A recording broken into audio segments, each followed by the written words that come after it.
জুলাই থেকেই বিশ্বজুড়ে চরম আবহাওয়ার ঝুঁকি বাড়তে পারে। শক্তিশালী এল নিনো দ্রুত সক্রিয় হচ্ছে বলে সতর্ক করেছে জাতিসংঘের বিশ্ব আবহাওয়া সংস্থা WMO। সংস্থাটির আশঙ্কা, আগামী কয়েক মাসে বিশ্বের বিভিন্ন অঞ্চলে খরা, অতিবৃষ্টি, তাপপ্রবাহ এবং ঘূর্ণিঝড়ের ঝুঁকি আরও বেড়ে যাবে। তাই এখন থেকেই প্রস্তুতি নেওয়ার আহ্বান জানানো হয়েছে দেশগুলোকে। WMO জানিয়েছে, জুলাই থেকে সেপ্টেম্বরের মধ্যে এল নিনো শক্তিশালী পর্যায়ে পৌঁছাতে পারে। এটি প্রশান্ত মহাসাগরের নিরক্ষীয় অঞ্চলে সমুদ্রপৃষ্ঠের তাপমাত্রা অস্বাভাবিকভাবে বাড়িয়ে দেয়, যার প্রভাব পড়ে বিশ্বজুড়ে বৃষ্টিপাত, তাপমাত্রা ও বায়ু প্রবাহে।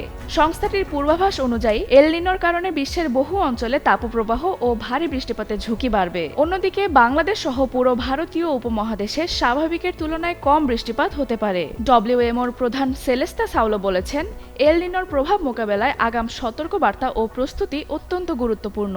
বিশেষ করে কৃষি, স্বাস্থ্য ও দুর্যোগ ব্যবস্থাপনায় এখন থেকে কার্যকর পদক্ষেপ নেওয়ার ওপর জোর দিয়েছে সংস্থাটি।